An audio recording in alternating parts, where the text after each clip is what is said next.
I'm in the house. Okay.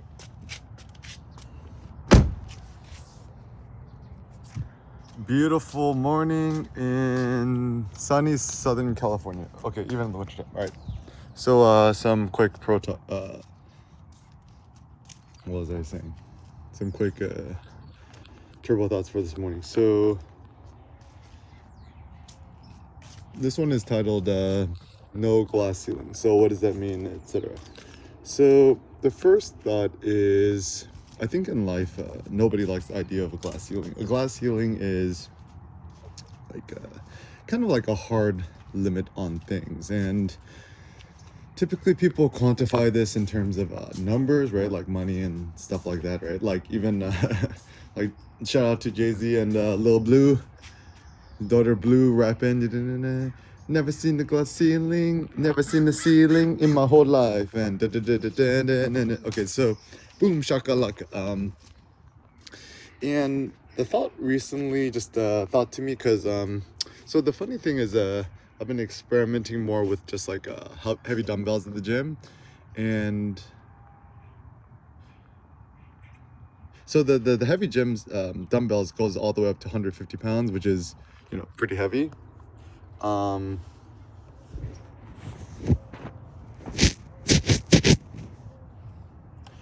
only downside of it is that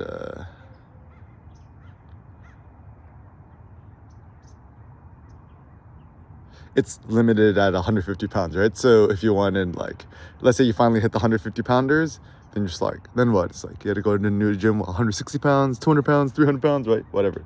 So in some ways, I mean, for a lot of people, like reaching the 200 or 150 pounders at the dumbbell at the gym is quite the task, and it'll probably take a lot of people a long ass time to reach it. But for the most part, I just kind of think of myself like philosophically. I don't like the idea of a limit. So I'm just like forwarding ahead. Like once I finally do hit the 150 pound dumbbells, then what? And then you just kind of feel kind of stuck, right? So in the past, when I was in Providence, Rhode Island, I was just going to like a random LA Fitness.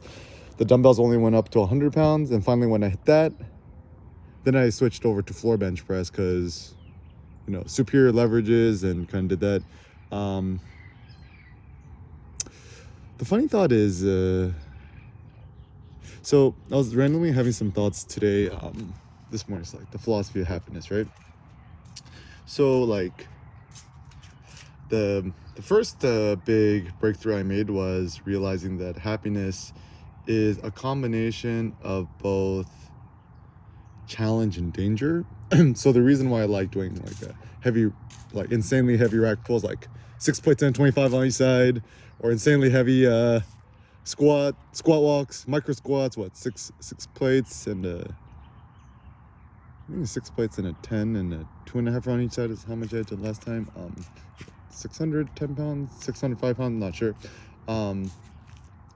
Is there needs to be an element of danger associated with things as well as challenge. So there are certain things in life which are just challenging, right? Like, you know, grinding out reps and when you're doing a certain workout, whatever, on hot yoga, whatever. But it's not dangerous because if you just grind through it, you'll finish, right? And so, for example, with video games, certainly there's effort and difficulty, right? You gotta keep clicking a button, right?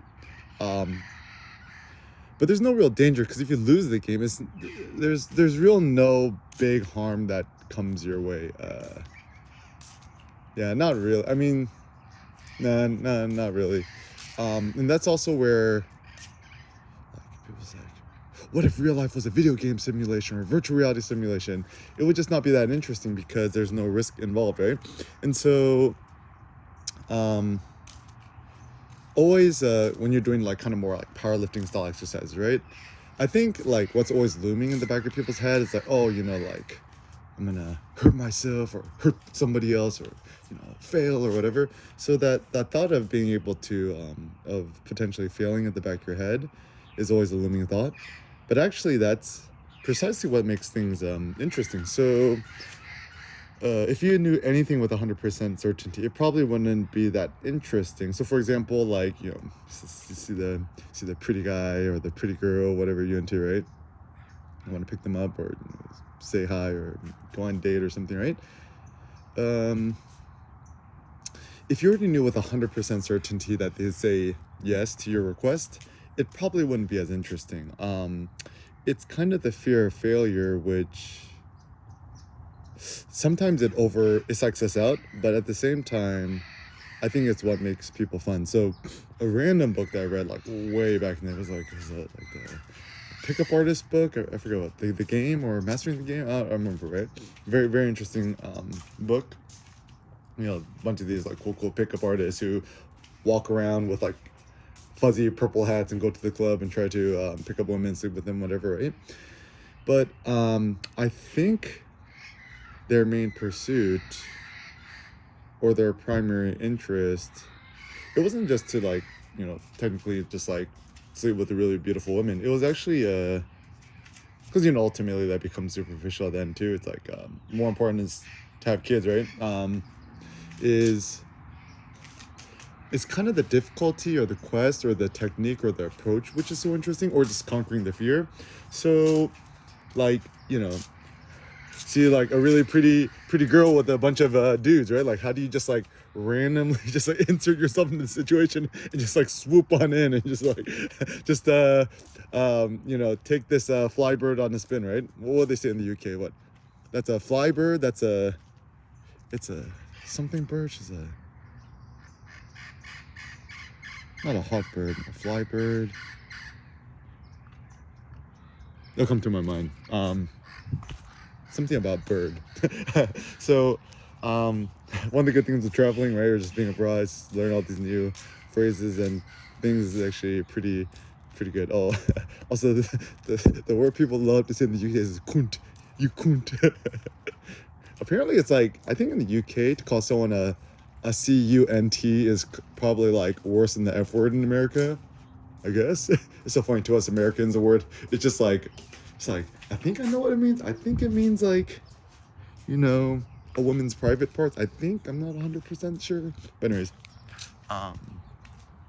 so anyways, going back to the notion of the glass ceilings.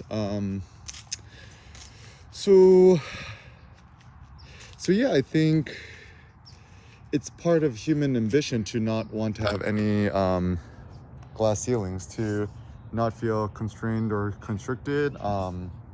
This is why I hate being indoors, because you just kind of feel trapped and confined. Even like the funny thing is like living in Southern California or states, or I mean technically anywhere, you're kind of trapped. Like let's say you still have a car, you can still drive around, right? But you're like stuck in traffic for like half the time, right? So like I have this theory I call like it's kind of like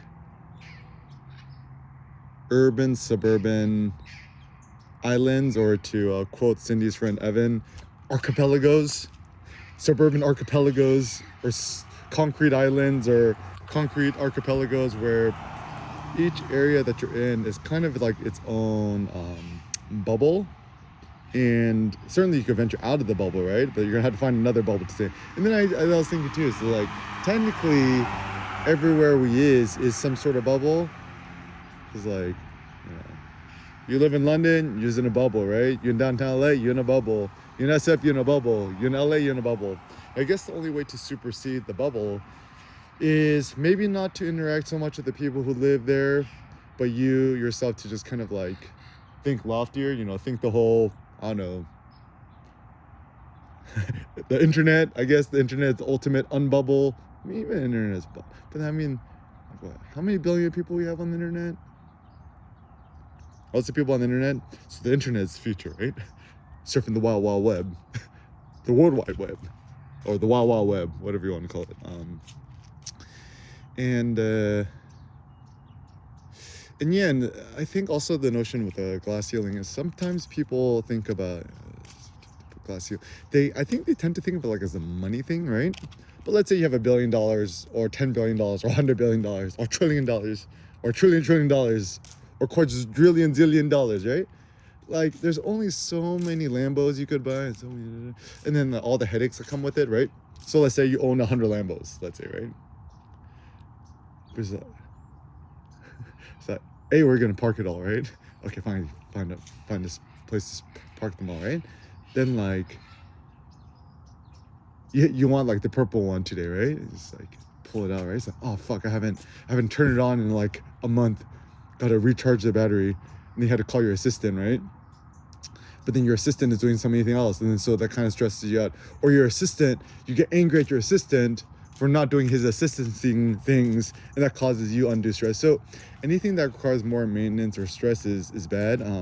People say, yeah, but if I was super rich, I'd have like a personal manager or a private manager or a housekeeper or many housekeepers, but it's like, bro, even if you have a house manager, you have to manage the house manager, right? Or if you have a manager, you still have to manage the manager. And managing anything, including yourself, is quite a lot of work. And yeah, and I think it was funny, I was thinking, it's like with cars, right? It's like you have a gas car, you have a electric car. Everything still requires some level of maintenance. Like even if you have the world's most reliable Tesla, right? You know, sooner or later you're gonna have to change the tires, right? Which is always an appointment, which is kind of annoying. You gotta wait around, change the brakes, right? So I guess one of the benefits of just Ubering everywhere is you would never have to register your car, maintenance, insurance, like even like, it's like, oh god, renew my driver's license here. I gotta get the California Real ID. You gotta get the Real ID. I was like, oh god, gotta do that thing. It's like, oh, can I do it later? Can whatever. It's like even if you buy a new car, you just got to go to the DMV, you gotta register it. And even if you go to a dealership, you gotta haggle with the dude. Even if you just come with cash, you still have to sit there for like 3 hours. So once again, like I just kind of want things immediate, instant. Even going to the gas station and filling up the gas takes like a minute, 30 seconds, 40 seconds, 2 minutes, right? I'm like, even this feels too long, right? And then you got Tesla, you go to supercharger station, like wait 15 minutes for it to charge. What, halfway? More than halfway? So what are you gonna do for 15 minutes?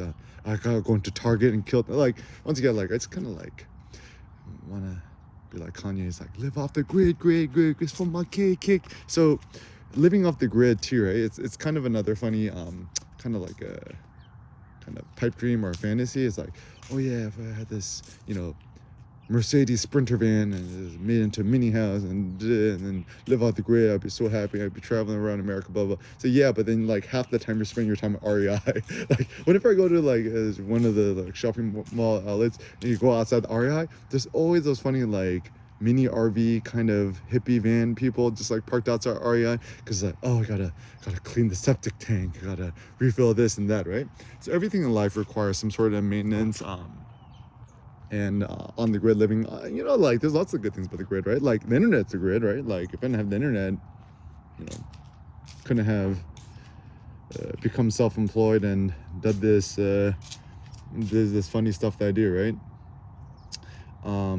So then what does it mean to have no glass ceilings? I think maybe just in terms of information, the stuff you create, to just not limit yourself in terms of what subject matter you create, and just allow yourself to shoot it all, to create it all, make it all, and publish it all.